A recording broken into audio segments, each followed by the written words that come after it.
Hoje a gente está encerrando a nossa série Conta Mais Uma. Você estava vendo É porque no segundo culto, quando eu disse, olha, a gente hoje vai encerrar a série Conta Mais Uma, aí todo mundo ficou em silêncio, né?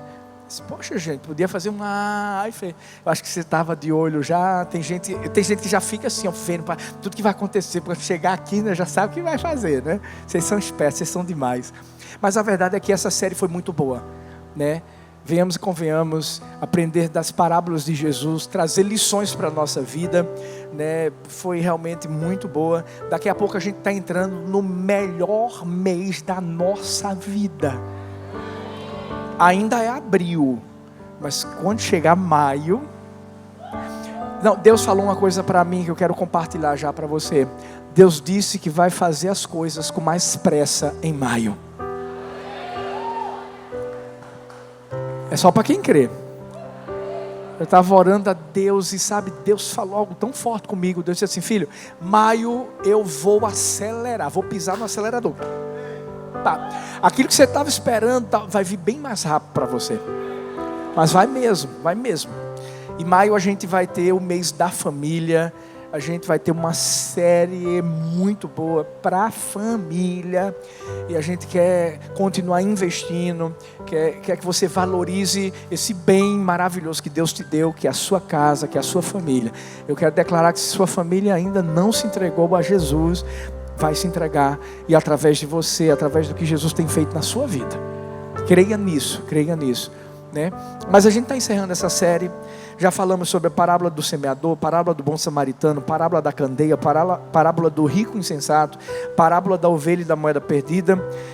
Domingo passado falamos sobre a parábola do rico e Lázaro. E hoje nós vamos encerrar, não é bem uma parábola, é uma história. E a gente vai falar sobre a ressurreição e sobre aqueles 2 discípulos que estiveram andando com Jesus no caminho de Emaús. Você sabe qual foi o último recado de Jesus para nós na terra? Está lá em Mateus capítulo 28, versículo 19 e 20. Mateus 28, abre sua Bíblia, por favor. Versículos 19 e 20. Essa mensagem é engraçada, Deus faz tudo tão certo. Hoje a gente vai estar fazendo o envio dos agentes do reino, das armas secretas de Deus aqui na terra, que são vocês, que somos nós. O pessoal que vai estar abrindo casas de paz. Cadê esse povo lindo? Deixa eu ver, cadê esse povo lindo? Uau, meu Deus, que bênção. E como Deus faz, essa mensagem tem tudo a ver com você. Na verdade eu creio, eu já posso expandir essa mensagem para a igreja toda. Tem tudo a ver com todo mundo aqui. Olha qual foi o último recado de Jesus para mim e para você aqui na terra. Quem abriu Mateus 28, versículos 19 e 20, diga amor. A Bíblia diz assim, portanto vão. Sacode seu irmão e diz assim, vai. Lavra. Vaza. Se mexa. Se mova, ande e façam discípulos de todas as nações, batizando-os em nome do Pai, do Filho e do Espírito Santo. Domingo que vem tem o maior batismo que a gente já teve aqui na Igreja do Amor. Se você ainda não deu o nome pessoal do batismo, dê, viu? Porque vai ser demais. Ensinando-os a obedecer a tudo o que eu lhes ordenei, e eu estarei sempre. Diga assim, sempre. Cutuca seu irmão, diz sempre. Cutuca o outro, diz sempre. Fala assim, always. Essa igreja é internacional, gente. Até o fim dos tempos. Espírito Santo, obrigado por essa palavra poderosa, que com certeza já está sendo aplicada ao nosso coração. Que Jesus continue sendo o único a ser engrandecido, exaltado nesse lugar. Nós oramos nesse nome lindo. Amém, amém e amém. O último recado de Jesus para mim e para você, na verdade foi uma ordem. Ordem, quando é dada, tem que ser cumprida. Você já viu algum policial, quando você para, quando ele pede para você parar numa blitz? Você já viu algum policial fazer aquele sinal de parar para encostar? E dizer assim, como se fosse assim, ó. Quando ele fala para parar, porque você tem que parar. E se você não parar, se qualquer carro tentar fugir, vai sofrer as consequências. Às vezes pode fugir de uma blitz, que está em um local, mas daqui a pouco vai ter alguma lá que está esperando por ele, o pessoal já se comunicou e vai parar. Por quê? Porque ordens, comandos têm que ser obedecidos. Nós que somos pais, quando damos uma ordem para os nossos filhos, eles sabem que eles têm que obedecer. Por quê? Porque é uma ordem. Vai arrumar o quarto, vai varrer a casa. São ordens, e ordens têm que ser obedecidas. Deus nos deixou essa ordem. Tem coisas que a gente fala para as pessoas, a gente deixa para falar para elas no final. Por quê? Porque elas são tão importantes que não podem ser esquecidas. Sabe quando você está querendo falar uma coisa que é muito importante, mas muito importante para alguém, e você diz assim, olha, me lembra de no final eu falar com você, eu quero falar com você no final, depois, quando tudo acabar. Por quê? Porque é algo que é muito, muito importante. Aqui Jesus deixa para falar com os discípulos justamente no final do seu ministério, no final da sua vida. E o que ele queria dizer? Ele queria mostrar para os seus discípulos que eles tinham uma grande missão aqui na terra. Os discípulos de Jesus sempre souberam disso. Sempre souberam que foram colocados no mundo para marcar mesmo, para trazer um avivamento, para fazer aquilo que Jesus fez e coisas maiores. Mas Jesus já subiu, esses discípulos já passaram, e ficou quem?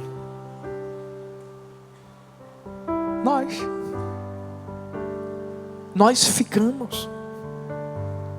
É por isso que toda vez que a gente lê a Bíblia, a gente tem que ler a Bíblia colocando o nosso nome. Tem muita gente, que tem a tendência de ler a Bíblia e sempre se reportando àqueles personagens ou aos discípulos daquela época, mas a verdade é que a Bíblia, ela é o livro mais atual do mundo. Sabe por quê? Porque qualquer pessoa que lê-la, essa Bíblia vai estar falando para ela. Eu sou discípulo, você é discípulo, você é discípula de Jesus. Nós somos seguidores de Jesus. E se nós somos seguidores de Jesus, Jesus deixou essa ordem para mim e para você. Nós fomos chamados para realizar uma missão muito grande. E o que nós temos feito? Nós temos atendido ao nosso chamado? Ou será que nós apenas olhamos para esse texto da Bíblia, achamos ele interessante e apenas ficamos pensando, Jesus queria que os discípulos daquela época fizessem isso, que pudessem ir, que pudessem fazer discípulos, batizar pessoas. Acorde. Essa palavra é para mim, é para você. Nós somos os discípulos atuais do Senhor Jesus. O que é que faz com que muitas vezes nós não venhamos a atender esse chamado? Sabe o quê? Os nossos problemas pessoais. Diga assim, problemas pessoais. A gente fica colocando desculpas, a gente fica colocando, sabe, situações da nossa vida. Ah, pastor, sabe, quando o senhor fala de célula é uma benção, é uma coisa maravilhosa, mas sabe o que é que acontece comigo, pastor? É porque eu não tenho tempo. Ah, pastor, casas de paz para eu liderar, para cuidar de vidas, para eu poder levar o evangelho. Sabe o que é, pastor? É porque é muito difícil para mim, porque eu não tenho tempo. E muitas vezes a gente fica colocando nossos problemas pessoais. Ah, porque eu não tenho onde fazer minha célula, pastor, eu queria até liderar, mas só que eu não tenho um anfitrião. Ah, pastor, porque eu não tenho como fazer minha célula, porque eu tenho que estudar muito, eu tenho que fazer isso, eu tenho que fazer aquilo outro, eu tenho que fazer aquilo outro. E a verdade é que, quando esse problema que a gente coloca à frente de Deus é resolvido, sempre vai ter um outro problema depois dele. Quando eu vim para cá com a pastora Thalita, nós estudávamos, eu fazia direito, teologia, dava aula de inglês. A pastora Thalita fazia direito, sociologia, fazia teologia também, era ainda dona de casa.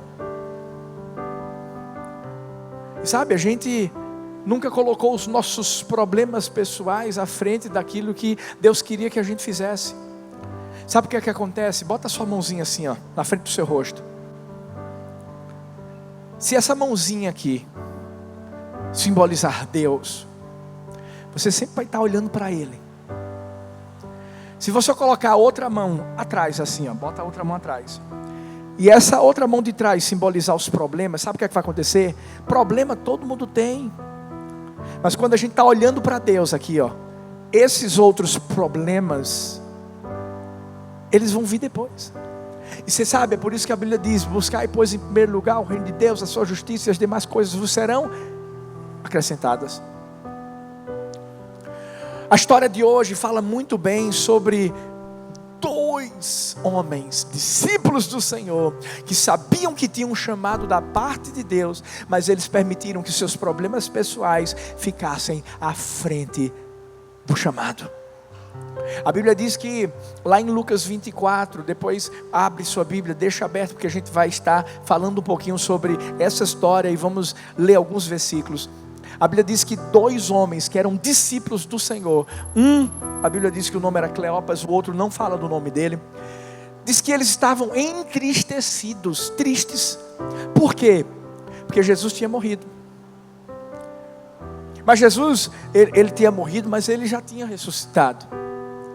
Mas esses homens estavam tristes, sabe por quê? Porque eles tinham abandonado o seu chamado diante de Deus. A Bíblia diz que eles se encontraram com Jesus, mas não reconheceram que aquela pessoa era Jesus. É o que acontece quando a gente está sempre colocando a nossa vida à frente de Deus, problemas pessoais à frente de Deus, circunstâncias à frente de Deus. Muitas vezes Deus aparece para mim, Deus aparece para você, Ele abre portas, Ele nos chama, mas nós não conseguimos identificar que é Ele. Eu me lembro que quando eu vim para cá, Deus falou ao meu coração em Gênesis 12, dizendo que, como Abraão, Ele me tiraria da minha casa, da minha parentela, da casa do meu pai, me levaria para um lugar que Ele iria me mostrar. Sabe, eu tinha todas as razões para não identificar que isso era de Deus. Por quê? Por conta de tantas circunstâncias que já haviam acontecido na minha vida. Eu tinha voltado dos Estados Unidos, eu tinha voltado a ficar ativo na igreja lá do meu pai. Todo mundo me amava, todo mundo dizia assim: ele vai ser pastor aqui. Mas eu identifiquei aquilo como a voz de Deus, eu não coloquei problemas pessoais à minha frente.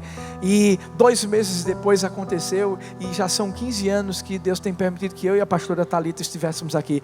Deixa eu te dizer uma coisa, você está entendendo que você tem um chamado que é muito maior do que qualquer problema que você enfrenta na sua vida? Você tem um chamado na sua vida, no seu coração, que é muito maior do que qualquer outro sonho que você possa ter de estudo. Não estou dizendo que você não vai realizar esses sonhos, você vai, mas você só vai realizar esses sonhos se primeiro você deixar que Deus realize os sonhos dele através de você. Esses homens estavam tristes.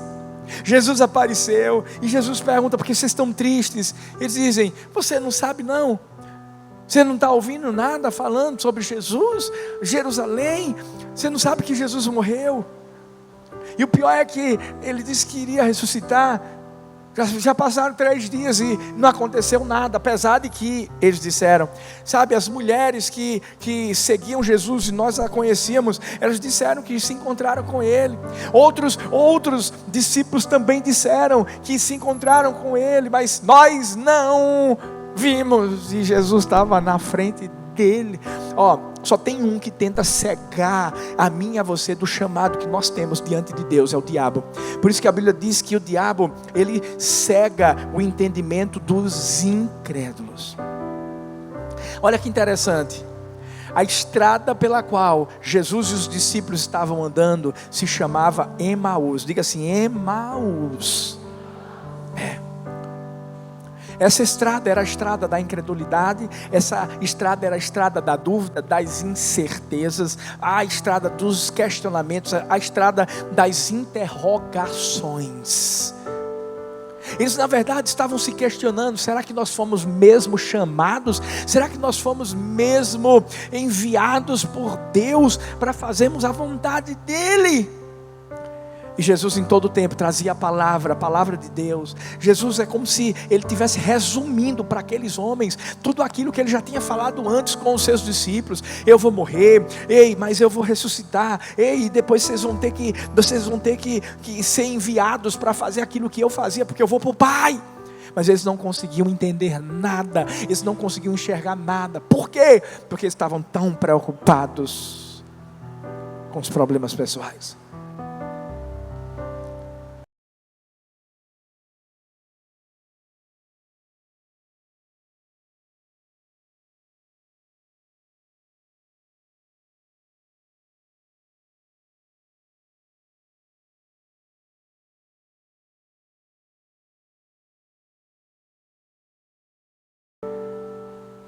O texto que eu li de Mateus 28 diz que a gente tem que fazer discípulos. E para você fazer discípulos, você primeiro tem que ganhar alguém para Jesus, para depois consolidar, para depois discipular, para depois enviar. Hoje, nessa noite, o Espírito Santo de Deus, Ele quer que eu e você venhamos a nos acordar, talvez de um sono que nós estejamos dormindo. Que sono é esse, pastor? O sono do comodismo, ou talvez o sono da incredulidade no que diz respeito a que a gente acreditar que Deus quer usar a nossa vida. Olha para a pessoa que está perto de você e diz assim: Deus quer usar a sua vida. Por isso que hoje eu quero convidar você a sair de Emaús, sair desse lugar de incredulidade. Eu quero que você entenda que Deus te escolheu. Eu quero que você entenda que você é a arma secreta de Deus aqui na terra. Eu quero que você entenda que mesmo com todas as imperfeições e desqualificações que eu e você possuímos, Deus escolheu nos usar. Deus decidiu chamar a mim e a você para que a gente possa impactar a vida de pessoas. Por isso que antes mesmo de eu pregar, vidas se converteram, sabe? No segundo culto foi um monte de gente que se converteu, sabe? Mas por quê? Porque alguém decidiu fazer discípulos. Alguém decidiu chamar alguém para cá, alguém decidiu chamar alguém lá para a sua célula, e de repente essa pessoa veio, e Deus mudou a vida dela através de quem? Através de você. Deus quer que todos os dias nós sejamos responsáveis pela salvação de alguém. Eu tive a honra de consagrar no segundo culto a filhinha de um amigão meu, uma amigona minha, um casal lindo que estudou comigo lá na faculdade de Direito. E esse cara tirava onda com minha cara, brincava: o pastor! Ó, virgem. Era. E você sabe o que é que Deus fez? Deus pegou ele. Uma vez eu encontrei num restaurante. É tão bom quando a gente encontra alguém no restaurante.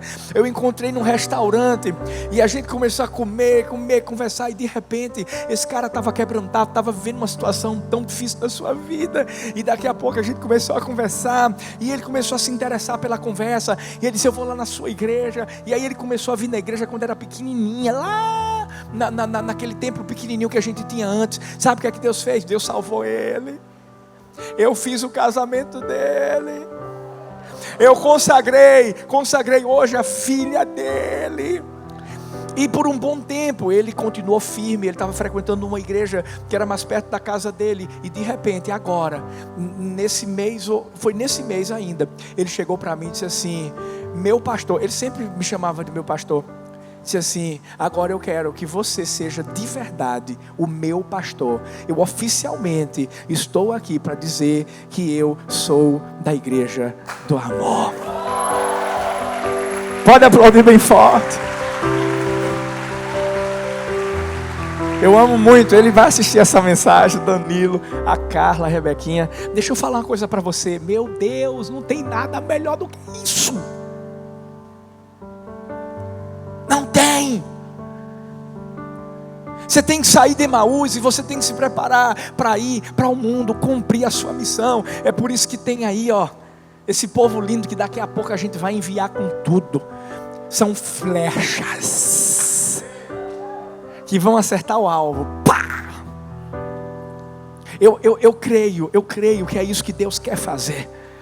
Deus está preparando, sabe o que? Um exército.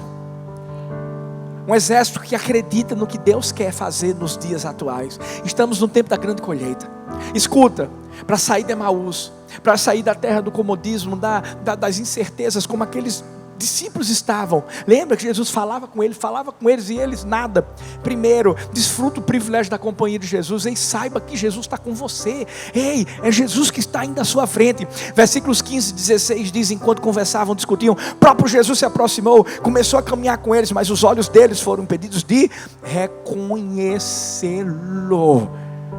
Ei, você está achando que você vai sozinho para essa casa de paz? Vai não. Ei, você está pensando que você vai sozinho para a tua célula? Vai não. Você está pensando que você vai sozinho, sabe, pregar para o pessoal da tua casa, ou o pessoal do teu trabalho? Vai não. Eu lembro que 15 anos atrás, quando eu e a pastora Thalita chegamos aqui, sabe, parecia que a gente estava só, mas a gente não estava.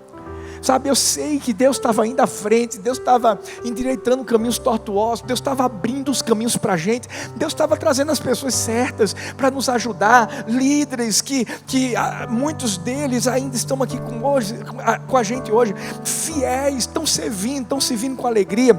Sabe, eu fico olhando muitas senhoras aí que estão sentadinhas e que desde o início, estavam lá com a gente, sempre acreditavam nas palavras proféticas que eram lançadas, que Deus ia fazer, né? Que Deus ia trazer multidões, e que tanta coisa que foi profetizada tem acontecido. Ei, você nunca vai sozinho para onde Deus te chama. Escuta, você nunca vai sozinho para onde Deus te chama. Eu estou imaginando essas casas de paz. É por isso que eu amo casa de paz, eu amo célula. Para você que não sabe o que é uma casa de paz é mais ou menos uma célula, é o início de uma célula. Onde lá, por 7 reuniões, né, você está ali, buscando a presença de Deus, né? Gente, chegou perto de você, já era. Acho que você não entendeu. Você sabe por quê? Você sabe por quê? De verdade, você carrega em você Jesus. Ei, chegou perto de você, é só você fazer assim, ó. Chegou perto de você, é só você fazer assim, ó. Chegou perto de você, é só você dar uma... Vem cá. Vem. Você sabe por quê? Porque é Jesus que está em você. É a companhia de Jesus. Quem disse que você está só? Ele está com você. Quando a gente decide sair de Emaús, a gente começa a entender que a gente não está sozinho. Jesus está conosco. Ainda que nosso pai, ainda que nossa mãe, sabe, nos abandone, Deus nunca nos abandonará. Sabe, quando você decide deixar Emaús para trás e você então começa a seguir, né, na sua missão no mundo, para iluminar esse mundo. Ei, escuta, não permita que nada roube a alegria da sua jornada. Não é fácil. A gente sabe das lutas que existem. Por exemplo, o versículo 17 fala que Jesus perguntou àqueles discípulos sobre o que vocês estão discutindo enquanto caminham. E eles pararam com os rostos entristecidos. Tem tanta coisa que vem, sabe, contra a nossa vida para nos entristecer. Talvez você, por exemplo, você mesmo é um líder. E você está ali liderando tua célula, né? Você que vai começar a casa de paz. E às vezes algumas coisas não saem como você queria. A quantidade de pessoas não é aquela que você imaginava. Deixa eu dizer, tem uma coisinha que tenta entristecer a gente. É a ansiedade. Sabe quando a gente fica ansioso para a coisa acontecer? É por isso que eu tenho aprendido assim, sabe? Ficar relax, meu irmão. Relaxar. Essa construção mesmo é algo que tem me ensinado muito a descansar em Deus. Eu estou orando, deixa chover não, pai, faz assim, faz assado, pai, olha. E Deus faz. Agora, se eu for me estressar, eu não mudo nada. Se eu ficar ansioso, minha ansiedade não vai mudar nada. É porque às vezes a gente quer que as coisas aconteçam assim, ó. Eu me lembro que quando a gente começou o ministério aqui, gente, eram 7 pessoas. Hoje a gente vê os cultos, né, graças a Deus, cheios, lotados, pessoas com fome, pessoas com sede, um monte de gente se convertendo. Mas quando eu olho para trás, eu tive que esperar. Sabe, talvez você está orando pela tua casa, né, dizendo, Deus salva ele, salva ela. Teu esposo, tua esposa, teu filho, e o tempo passa e não está acontecendo. Ei, não deixa isso entristecer teu coração, não. Porque senão, sabe, acontece como muita gente faz. Tem gente que desiste. Tem gente que desiste da salvação da família. Tem gente que simplesmente abandona, para de orar pelo esposo, para de orar pela esposa, para de interceder pela vida do filho. Sabe, não deixe, não permita que nada roube a sua alegria na sua jornada. Para que você deixe Emaús para trás, essa terra de tanta incredulidade, de tanto questionamento, e você siga a sua missão no mundo. Por quê? Porque você foi chamado por Deus para iluminar esse mundo. Tenha uma visão correta de quem Jesus é e passa essa visão adiante. Os versículos 18 até o 21 diz: um deles, chamado Cleopas, perguntou-lhe: você é o único visitante em Jerusalém que não sabe das coisas que ali aconteceram nestes dias? Que coisas? Perguntou ele. Jesus é engraçado, né? Como é que Jesus não sabia do que estava acontecendo com ele mesmo? Mas Jesus gosta de mexer com a gente. O que aconteceu com Jesus de Nazaré? Responderam eles. Ele era um profeta, poderoso em palavras, em obras diante de Deus e de todo o povo. Os chefes dos sacerdotes e as nossas autoridades o entregaram para ser condenado à morte e o crucificaram. E nós, presta atenção nisso, esperávamos que era ele que ia trazer a redenção a Israel. Hoje é o 3º dia desde que tudo isso aconteceu. Ei, o Jesus que eles conheciam era um Jesus político, revolucionário. Eles pensavam que Jesus estava ali, sabe para quê? Para poder, né, trazer redenção a Israel na esfera política, na esfera social. Ei, Jesus é o nosso Salvador. Jesus é o nosso Senhor. Tem muita gente que quer fazer de Jesus o garçom. Tem muita gente que quer fazer de Jesus como se fosse Silvio Santos. Quer que Jesus chegue. Quem quer dinheiro? Eu estou mentindo? Não. Mas Jesus é o Salvador. Por isso que Pedro disse assim: tu és o Cristo. Messias, Cristo, Messias. Tu és o enviado. E por que ele foi enviado? Ele foi enviado para salvar o mundo dos seus pecados. É isso que a gente precisa fazer. A gente tem, pastor, mas Jesus não abre porta, Jesus não faz tudo isso. Mas deixa eu te dizer uma coisa, para Ele fazer tudo isso, você tem que escolher Ele primeiro. Porque tudo isso passa, o dinheiro vai passar. Pastor, não, eu estou aqui porque eu quero casar. Você acha que o casamento vai fazer você uma pessoa feliz? O casamento é bênção. Não estou dizendo que você quando casa não fica feliz. Claro que você fica com sua esposa, suas filhas. É uma bênção.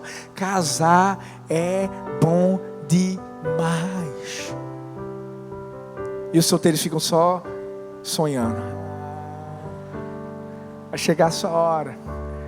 Mas deixa eu te dizer, se você casar para ser feliz, você nunca vai ser feliz. Agora, quando você casa, e porque sua casa está firmada sobre a rocha, que é Jesus, porque tem que estar na rocha, aí você é feliz. Não simplesmente por causa de uma esposa, de um esposo, de filhos, não, mas por causa de Jesus que está lá dentro da sua casa, que está sustentando o seu lar. A gente precisa apresentar Jesus como Ele é. Ele é o nosso Salvador. Ei, eu disse Salvador, eu não disse o condenador. Tem gente que apresenta Jesus como o condenador. Olha, rapaz, cuidado, viu? Se tu não entregar a vida a Jesus, Jesus vai descer o farrapo em tu. Tem gente que apresenta Jesus assim. Jesus ama. As coisas que acontecem muitas vezes com a vida de algumas pessoas que não se entregam a Ele, não é porque Jesus quis não, é porque foi uma consequência da decisão que eles mesmos tomaram. Você pensa que Jesus não amava Judas Iscariotes? Amava, claro que amava. Você acha que Jesus não queria que ele fosse salvo? Claro que queria. A própria Bíblia diz que o desejo de Deus é que todos os homens sejam salvos, mas Judas escolheu se suicidar. Pedro errou tanto quanto Judas Iscariotes, mas Pedro escolheu se arrepender. Para que a gente deixe Emaús para trás e siga a nossa missão no mundo, jamais podemos deixar de acreditar nas coisas de Deus. Versículo 22 diz: algumas das mulheres entre nós deram um susto hoje. Foram de manhã bem cedo ao sepulcro, não acharam o corpo dele, voltaram, nos contaram que tinham tido uma visão de anjos, que disseram que ele está vivo. Alguns dos nossos companheiros foram ao sepulcro e encontraram tudo exatamente como as mulheres tinham dito, mas não viram. Ei, esses dois discípulos estavam dizendo assim: ei, a gente ouviu uns testemunhos de que Jesus já apareceu, Jesus já fez algo lindo, mas a gente não viu. Sabe, quando nós somos chamados para ir fazer discípulos, a gente precisa entender que Jesus não mudou, é o mesmo ontem, hoje e o será para todo sempre. Ei, se Jesus acreditou em você, você tem que acreditar em outras pessoas. Se Jesus fez algo na sua vida, talvez você está aqui e você sabe qual foi a vida que você viveu. A gente teve chegada de encontro agora, nesse domingo passado, que foi simplesmente demais. Cada testemunho mais poderoso do que o outro. E aí, a gente ouve cada testemunho aqui, gente, uau! Ei! Ele é o mesmo, Deus mudou essa vida e Deus pode mudar a sua. É por isso que quando a gente vai pregar para alguém a palavra do Senhor, a gente tem que pregar acreditando.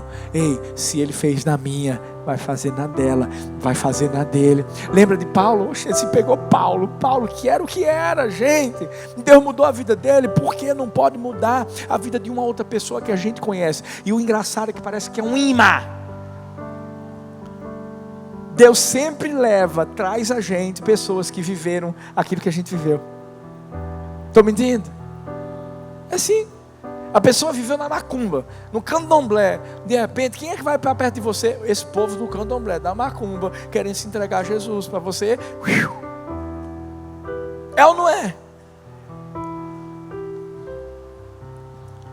Não deixe de acreditar. Não deixe de acreditar em ninguém. Em ninguém. Às vezes a pessoa se desvia. A gente não pode deixar de acreditar que Deus a ama, que Deus o ama. Eu acredito que tem gente que vai entrar nos acréscimos do segundo tempo da prorrogação. Quando Jesus estiver voltando, essa pessoa vai dizer assim: eu tenho que me entregar a Jesus. Vai entregar a Jesus. E entregou a Jesus, milésimos de segundo, Jesus volta. Pum, ela sobe. Porque salvação é graça. É graça. Olha para a pessoa que está perto de você e diz assim: ei, acredite. Porque um dia alguém acreditou em você. A gente está aqui por isso, não está? A gente está aqui por isso, que teve alguém que um dia olhou para a gente, mesmo na situação que a gente estava, e essa pessoa disse assim: esse cara vai ser uma bênção, essa menina aqui vai ser uma bênção. Estava na prostituição, mas vai ser uma bênção, vai ser santa. Eu vi um testemunho tão interessante esses dias na conferência, o pastor disse assim: olha, um dia eu fui pregar numa igreja aí, do nada Deus falou ao meu coração o seguinte: tem um homem aqui que estava lá atrás, eu vi esse homem, eu disse: fica em pé. Eu não conheci o homem, e aí ele olhou para o homem e disse assim: Deus está me dizendo que você é um homem santo, um homem santo. E começou a profetizar para a vida dele. Deus vai te usar, e pai, começou a o manto lá descendo. Esse cara se sentou. Anos se passaram, e o pastor estava andando em algum lugar. Esse cara encontrou o pastor, procurou ele, disse assim: ei, o senhor sabe quem eu sou? Ele disse: não. Aí disse: olha, um dia o senhor pregou e o senhor lançou uma palavra profética sobre minha vida. Ele: rapaz, eu profetizo para muita gente. Ele disse: não, mas o senhor disse que eu era um homem santo. Aí estralou, veio aquele estralo. Lembro, eu falei isso para você. Deixa eu falar então. Naquele dia que o senhor falou isso para mim, eu estava doidão. Eu era viciado em heroína. E eu estava doidão. Os meus amigos me levaram para lá, porque disseram assim: meu Deus, do jeito que esse cara está, ele tem que ir para Jesus, vamos levar ele para a igreja, do jeito que ele está. E ele disse assim: quando o senhor disse, você é um homem santo, naquele dia eu senti um negócio saindo de mim assim, e desde aquele dia eu fui liberto da heroína.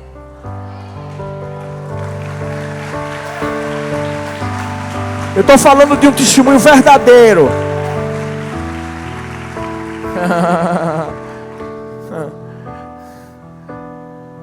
A pessoa que deu esse testemunho é um homem de Deus chamado Chris Vallotton, da Bethel Church, uma das igrejas que mais tem sido usadas no mundo, uma referência.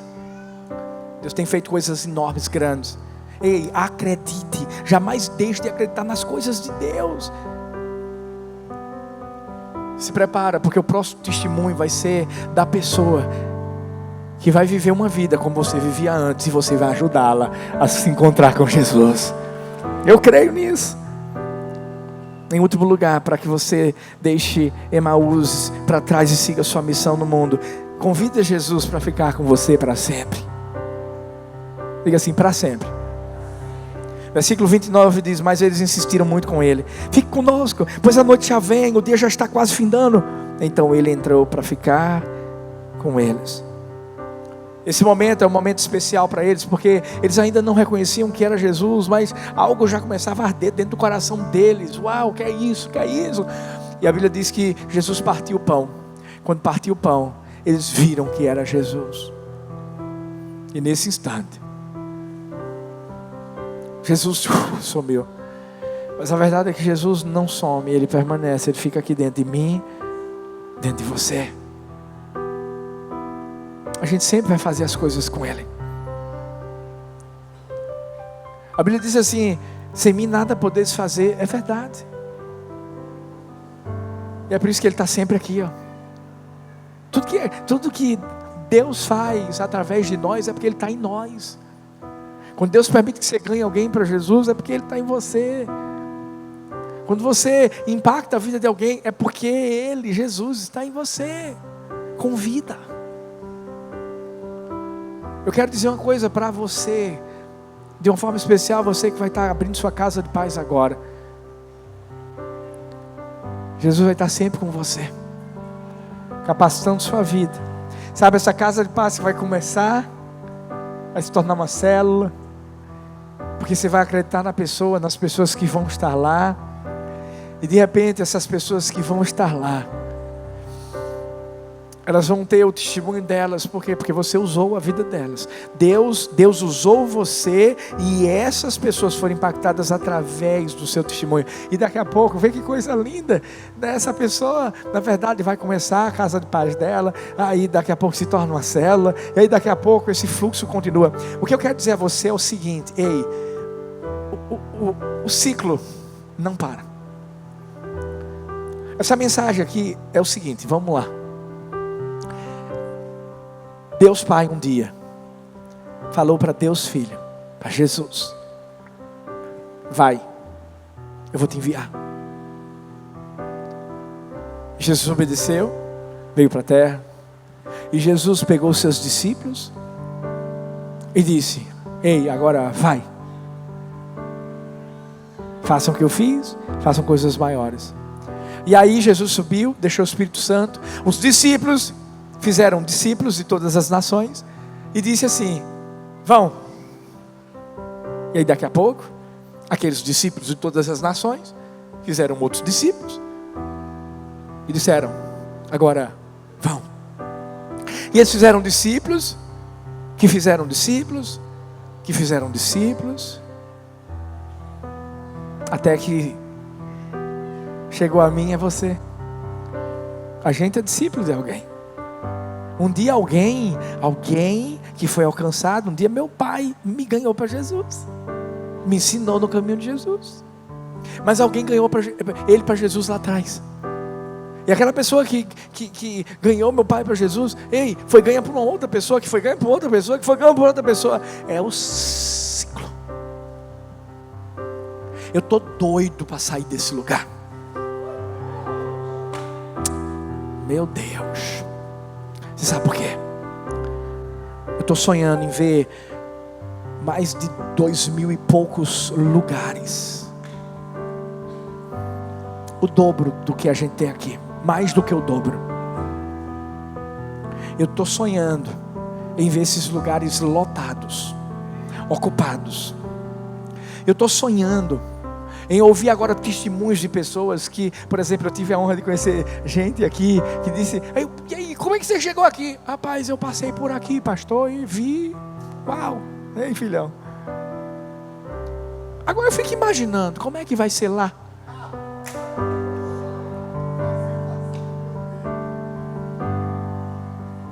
Eu vou ter que falar com o pessoal do BPTran, para a gente evitar acidente. Porque vai ser assim. O cara dirigindo.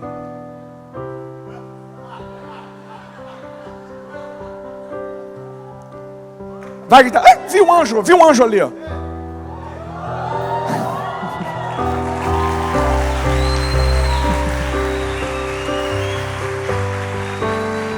Ei, nós temos uma missão. Nós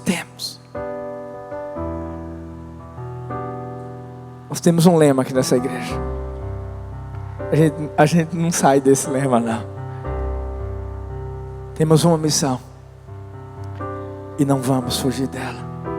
Vamos ganhar as multidões e cuidar muito bem delas.